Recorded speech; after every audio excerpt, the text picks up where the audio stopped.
Hi friends எல்லோருக்கும் வணக்கம். எல்லோரும் எப்படி இருக்கீங்க? நல்லா இருக்கீங்களா? இன்றைக்கி அந்த கதையோட அடுத்த பகுதி தான் பார்க்க போகிறோம். அதுக்கு முன்னாடி நீங்கள் செய்ய வேண்டிய விஷயம் என்ன அப்படின்னு கேட்டிங்கன்னா, மறக்காமல் நம்ம இந்த சேனலை சப்ஸ்கிரைப் பண்ணிக்கோங்க. கீழே இருக்க பெல் பட்டனையும் கிளிக் பண்ணுங்கள். அப்போ தான் நான் போடுற வீடியோஸ் எல்லாமே உங்களுக்கு உடனுக்குடனே நோட்டிஃபிகேஷன் வரும். ஸோ மறக்காமல் சேனலை சப்ஸ்கிரைப் பண்ணிவிட்டு வீடியோ பாருங்கள் ஃப்ரெண்ட்ஸ். வாங்க நம்ம கதைக்குள்ளே போகலாம். மறுநாள் நான் என்ன இதை பற்றி சொன்னேன் அப்படின்னு சொன்னால், நீங்கள் இந்த விஷயத்தில் எதுலேயுமே இது பண்ண வேண்டாம், ஈடுபட வேண்டாம் அப்படிங்கிற மாதிரி நான் எங்கள் அண்ணன்கிட்ட சொல்லிட்டேன். அதுக்கு முக்கியமான காரணம் என்னென்னா, அண்ணன் எப்போதுமே கோவத்துல பேசுவார். ஆனால் மனசில் எதையுமே அவர் வச்சுக்க மாட்டார். எப்போதும் கோவமா பேசுவார், பண்ணுவாரே தவிர, அந்த அளவுக்கு எந்த ஒரு விஷயத்துலையுமே அவர் இது பண்ண மாட்டார். அந்த மாதிரியான ஒரு ஆள் தான்.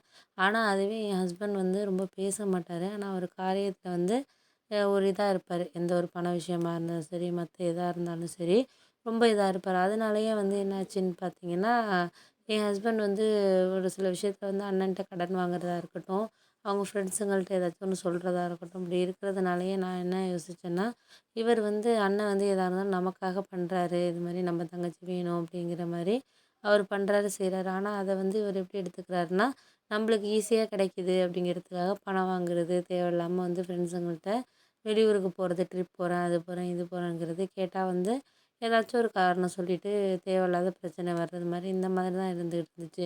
இது என்ன ஆச்சுன்னு பார்த்தீங்கன்னா, எனக்கு இதுக்கப்புறம் முடிவு பண்ணிட்டேன். சரி, ஓகே, இதுக்கப்புறம் நம்ம இந்த விஷயத்தில் எதுவுமே நம்ம இது பண்ண வேண்டியதில்லை. நம்மளுக்கு என்ன இது பண்ணுறதோ அதை நம்ம இது பண்ணால் போதும் அப்படிங்கிற மாதிரி நான் முடிவு பண்ணிவிட்டு, இனிமேல் அண்ணங்கிட்ட சொல்லிவிடுவோம். இனிமேல் அவர் எனக்காக சரி நேற்று நாள் கொடுத்து பணம் கொடுத்து இது பண்ணது போதும். இனிமேல் இது பண்ண தேவையில்ல அப்படிங்கிற மாதிரி நான் சொல்லலாம் அப்படின்னு சொல்லிட்டு முடிவு பண்ணிட்டேன்.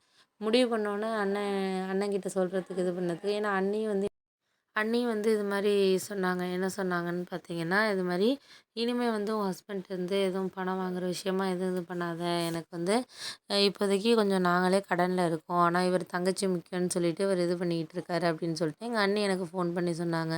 அதுக்கப்புறம் தான் எனக்கு தெரிய வந்துச்சு. சரி, ஓகே, இவர் நமக்கு தெரியாமல் அண்ணன்ட்ட ஏதோ பணம் வாங்குறாரு போல இருக்குது அப்படிங்கிற மாதிரி எனக்கு தெரிய வந்தோடனே நான் சொல்லிட்டேன். இது மாதிரி நீங்கள் இனிமேல் எனக்காக பணம் இனிமேல் கொடுக்காதீங்கண்ணே. எனக்காக நீங்கள் என் ஹஸ்பண்டுக்கு உதவி பண்ணுறீங்க. ஆனால் அதை அவரை ரொம்ப சௌகரியமாக நினச்சிக்கிறாரு. நீங்கள் முடிஞ்ச அளவுக்கு நான் சொல்கிறத நான் சொல்கிறேன். நான் அதை கேட்குற மாதிரி மனநிலையில் அவர் இல்லை அப்படிங்கிற மாதிரி எனக்கு தோண ஆரம்பிச்சிச்சு. அண்ணன் சொன்னார், இது மாதிரி நான் உனக்காக தானேம்மா, நீ தானே எனக்கு முக்கியம், உன் வாழ்க்கை நல்லா இருக்கணும்னு தான் நான் நினைக்கிறேம்மா அப்படி இப்படின்னு பேசினார். நான் உடனே சொன்னேன், நீங்கள் சொல்கிறதெல்லாம் கரெக்டு தானே, இல்லைங்கிறேண்ணா. ஆனால் அவர் அதை எடுத்துக்கிற விதங்கிறது இருக்குல்ல. நீங்கள் எனக்காக செய்கிறீங்க. ஒரு தடவை 2 தடவைனா பரவாயில்ல. எப்படியும் 2 மாதத்துக்கு ஒரு தடவை, 3 மாதத்துக்கு ஒரு தடவை அவர் ஏதாச்சும் உங்கள்கிட்ட பணம் வாங்குறாரு. நீங்களும் கடை வச்சுக்கிட்டு கஷ்டப்பட்டுட்டு இருக்கீங்க.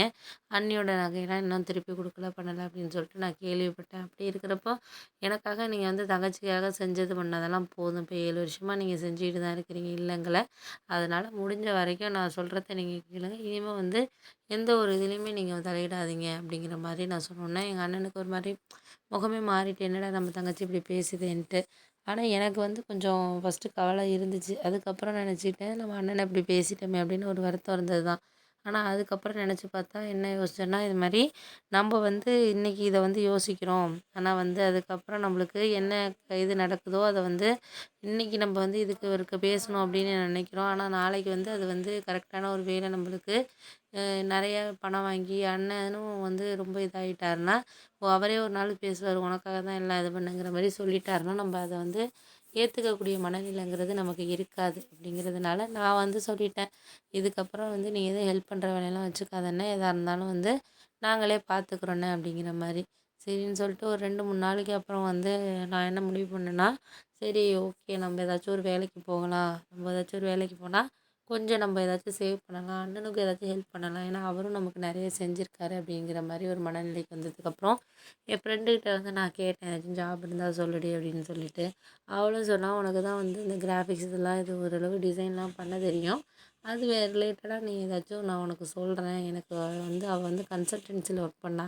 அதனால சரி, ஓகே, கன்சல்டன்சியில் ஒர்க் பண்ணுற, நீ ஏதாச்சும் சொல்லு பண்ணுன்னு சொல்லி நானாகவே கொஞ்சம் இது பண்ணதுக்கப்புறம் அவளாவே புரிஞ்சுக்கிட்டா. சரி, ஓகே, இதுக்கப்புறம் நீ தான் இது பண்ணணும் அப்படிங்கிற மாதிரி ஒரு மனநிலைக்கு வந்ததுக்கப்புறம் நான் என் ஹஸ்பண்ட்ட சொன்னேன், வேலைக்கு போகிறேன்னு சொன்னால் அவர் உடனே சொன்ன வார்த்தை, இது மாதிரி நீ அதெல்லாம் ஒன்றும் போக வேண்டாம்.